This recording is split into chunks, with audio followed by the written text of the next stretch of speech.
Hey and welcome. I'm Hammeh, and today we'll be taking a look at Overwatch's 16th digital comic, Retribution, in which we learn loads of things about Overwatch, Gabriel Reyes, Blackwatch, and even Gerard Lacroix, as they defend an under-siege Overwatch organisation and struggle to find a solution to a rising Talon threat 8 years ago in Overwatch's history. I'll be going through all of the Overwatch lore talking points and interesting bits of the comic, along with a little light speculation on what new Overwatch lore and story we may have learned from it.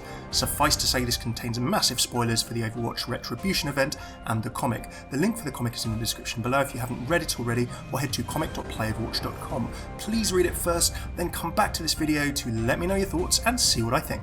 And as always, timecodes are in the description below if you want to skip to different sections of analysis. Firstly, let's summarise the story. Roughly 8 years ago in Overwatch's history, 2 or so years before the organisation went up in flames with the destruction of its Swiss headquarters, Gabriel Reyes, Blackwatch commander, is sitting by someone's hospital bed at Overwatch's Swiss HQ, reflecting on how Overwatch's enemies are growing bolder. We're then flashed back to a Blackwatch facility in Rome under construction, and introduced to none other than Gerard Lacroix, an Overwatch agent spearheading operations against the Talon organisation, and at this time presumably married to Amélie Lacroix, the future Widowmaker. Having identified Talon as the threat behind recent attacks on Overwatch's Oslo facility, and perhaps other cities across the globe too, Lacroix and Reyes plan to go after the man responsible, identified as Antonio Bartalotti. Based in Venice, Italy, Bartalotti is identified as a high-level Talon member and businessman with involvement in the arms trade. Gerard believes that Talon will never expect what they are planning. Despite McCree's enthusiasm of wanting to jump into the fray, Lacroix advocates an approach of going after Bartalotti's subordinates. He is apparently very well politically protected in Italy. As Lacroix and Reyes agree to discuss their next move with Overwatch commander Jack Morrison, and Reyes and McCree jokingly have banter about how Gerard apparently saved Reyes one time in Cape Town, Gerard's confidence in the fact that Talon wouldn't see them coming proves to be very, very misguided. Talon are one step ahead. Disaster strikes. A bomb that we've seen presumably a Talon agent plant in the Blackwatch facility explodes. We now cut back to Reyes by what is revealed to be Gerard Lacroix's bedside. Although apparently he'll make a full recovery, Gerard's injury and the deaths of Overwatch personnel cause Reyes to confront Morrison about their next action against Talon. Morrison wants to go the official route and take it by the book. Reyes remembers hauling Gerard from the ruins of the facility as McCree helps rescue survivors too, and states his belief that by the book just isn't working. Reyes suggests kidnapping or grabbing Antonio as a next move for questioning him, to make Talon think twice before attacking again. Morrison is concerned about the effect on Overwatch if it's seen to be violating national sovereignty and boundaries by ignoring the law. Saying he can't officially sanction the mission, Morrison gives Gabe the final decision on whether to go ahead with plausible deniability, but asks him the question, will this help Overwatch keep the world safe in the long run? Reyes' mind is already made up, grabbing McCree, but still at this point emphasising to the hot-headed agent that their mission is to capture Antonio. Reyes puts his strike team together of Genji, McCree, and none other than Blackwatch Moira in an outfit with a beret that I'm sure is going to please a lot of Moira fans, especially myself. As the team go on to their Blackwatch Orca dropship to embark on their mission, Reyes sends a warning to Talon. They may think that Overwatch has limits on how far it'll go to protect the world, because it has to play by a system of rules that Talon doesn't have to. But Reyes says they need to realise one thing: he doesn't play by those rules either. Here's some analysis of all the interesting things I enjoyed from the comic and all the little details as well. Well, first things first, Gerard Lacroix. Now this is set 8 years ago before Uprising. I'll come back to the significance of that after talking about Gerard and do a little timelining in the next section. It's more relevant to Overwatch's history. Now we see Gerard at work. He is of course the head of anti-Talon operations at Overwatch. Before he was assassinated by Amélie, his wife, when she was kidnapped and brainwashed by Talon, Talon had tried and failed to kill Gerard on several occasions, and sadly this seems to be one such of those occasions. Now, given that Anna's comic Legacy is set shortly before the end of Overwatch and when the Swiss HQ goes bang, Amélie's kidnapping and Gerard's death must be in the next couple of years after this comic. It really emphasises to me, this 8-year time frame, how much goes wrong in a relatively short period of time for Overwatch towards its fall. It's interesting to see a look into Gerard's operating methods and how he works alongside the Overwatch team in general. He wants to drag Talon out of the shadows into the light of day. He has this slower approach, he wants to go by the book. It's kind of an economic front of battle, going after Antonio and Talon's subordinates. They're the ones that can actually be hit, rather than Antonio himself, who has the political protection. By disrupting Antonio's cash flow and his businesses, maybe he'll lose his friends in high places, make him vulnerable, and then he can be taken down. This very sort of tactical, almost subterfuge element, alongside the obvious military strength and strike team element of Overwatch and Blackwatch. Now, although Overwatch have all this great intel, it's interesting that Gerard says Talon will never suspect what we're planning. Clearly at this stage, as he says that, Talon are one step ahead, planting a bomb underneath their facility, this new Blackwatch facility that's being created in Rome. Already Talon know where it is, and they're organised enough to try and blow it up. Now, the other thing that strikes me with Gerard is his close sort of friendship, professional working relationship with Reyes. Now, the two certainly worked closely together. Reyes is happy to work with Gerard again. There's certainly a lot of mutual respect, maybe friendship, in this handshake here.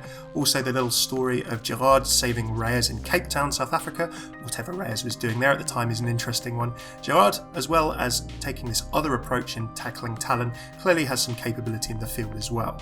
And, of course, Reyes calling Gerard the best. I mean, if Reyes is calling you the best, that's certainly no small compliment from the Blackwatch commander himself. And, of course, Reyes sitting by Gerard's bedside while he's in the hospital having a think. Clearly the two are pretty close. Another thing I found really interesting was the light that Retribution in this comic casts on the state of Overwatch's command structure and as an organisation just before its fall, as well as its operations that it went on.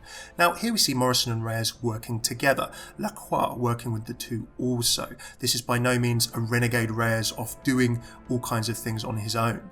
Now, in the timeline 8 years ago, back in June 2015, if I look in real life, before Overwatch released, the Swiss HQ was said as blowing up, and presumably the end of Overwatch was around then. Now that's called as being 6 years ago in the timeline, with Uprising being 7 years ago, 1 year earlier. So 6 years ago, Swiss HQ goes, 7 years ago from the present day was Uprising, 8 years ago from the present day was this mission Retribution. So it's an interesting reflection on the state of Overwatch with those time periods. In a very short period of time, in theory, there was so much going wrong. Now, Antonio's base is said to be in Venice in this comic, and it's described as a hotbed of illegal activity. Now, Venice, of course, is significant in Overwatch lore in a couple of ways. In Masquerade, we've seen it as being where the Talon Council is sitting, with Doomfist, with Sanjay Korpal of Vishkar Corporation, with Moira, of course, and Reyes there also. Now, like the Uprising comic teased King's Row and saw us seeing a dropship of Overwatch agents going into action, in this mission, I can confirm we are off to Venice. You can see images of Venice such as an opera house in this panel here of the comic.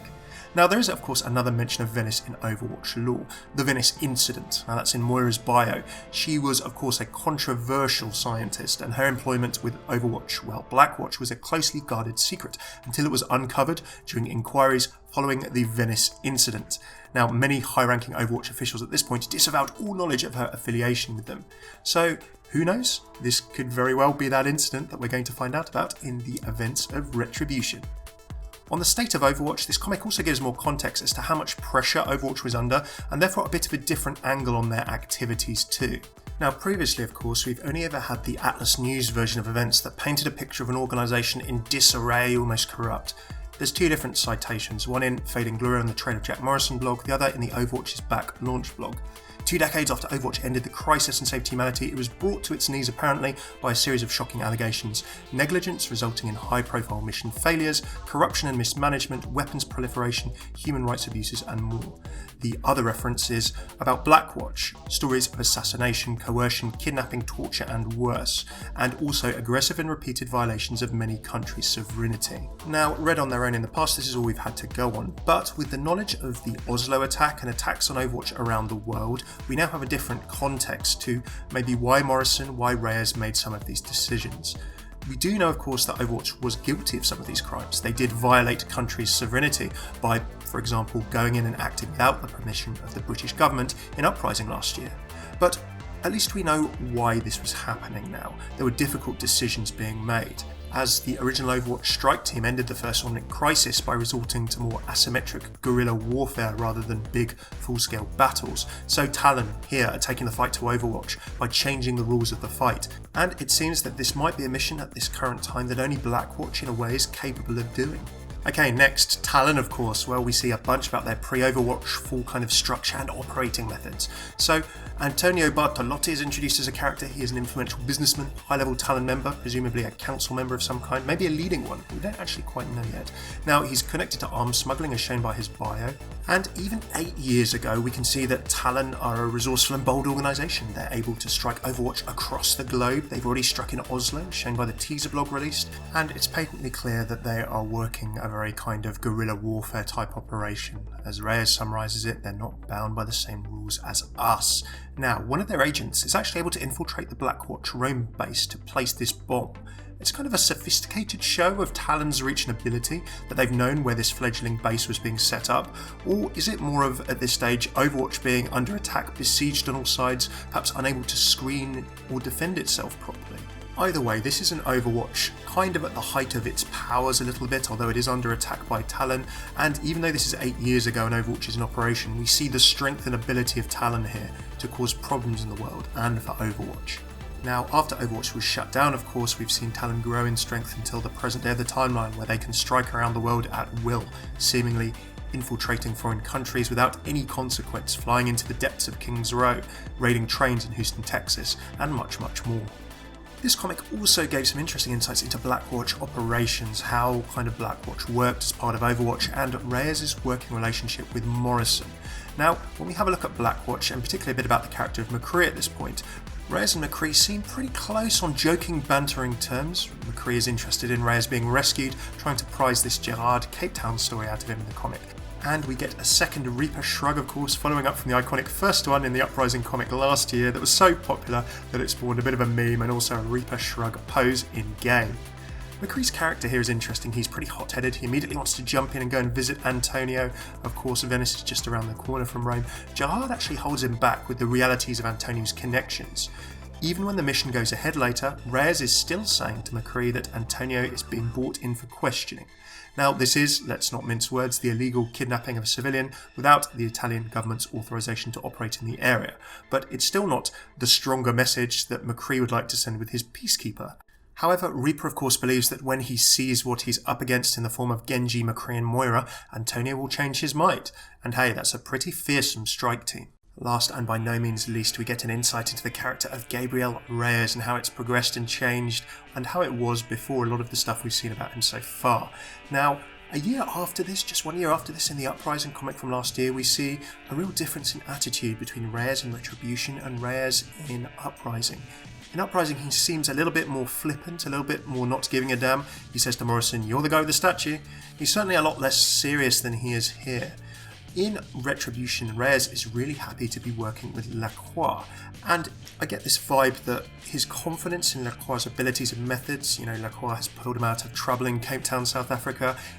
Early in this comic, McCree is the hot-headed one wanting to leap into action and pop a bullet into Antonio, and Reyes is kind of trying to calm the situation down. He seems to be happy to go with Lacroix's plan and to take it to Morrison and discuss. After the destruction of the Blackwatch facility in Rome and the injury of Gerard, Reyes seems determined to let them know that he doesn't play by the rules either. His determination to take Talon down at this point is huge. Now, there is a big question that remains unanswered right now. How does Reyes go from this attitude, this determination to take Talon down and not play by the rules to do so, and how does he sort of sway so much away from this towards actually joining Talon? And indeed, what's the timing of him turning it into his Reaper form still? We don't know at this point in the story if Moira has experimented on him, as shown in her origin trailer.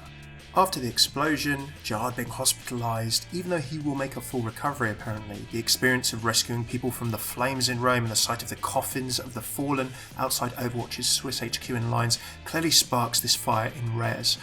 When the by-the-book suggestion is floated again by Morrison, Gabe puts his case across, and at this point the two are having a dialogue.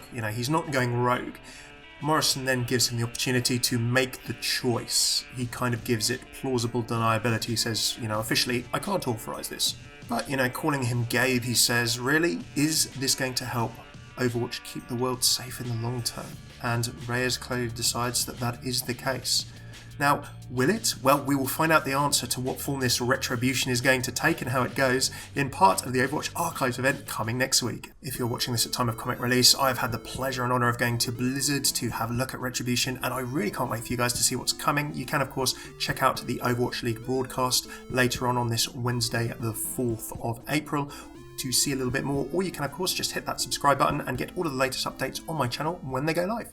Thanks so much for tuning in to this analysis. If you like this video, please like, subscribe, comment what you thought of the story and what you'd like to see happen next in the Retribution event coming up. Do you like this character progression of Gabriel Reyes? I'd love to know your thoughts. Until next time, cheers for tuning in. I've been Hammeh. Take it easy.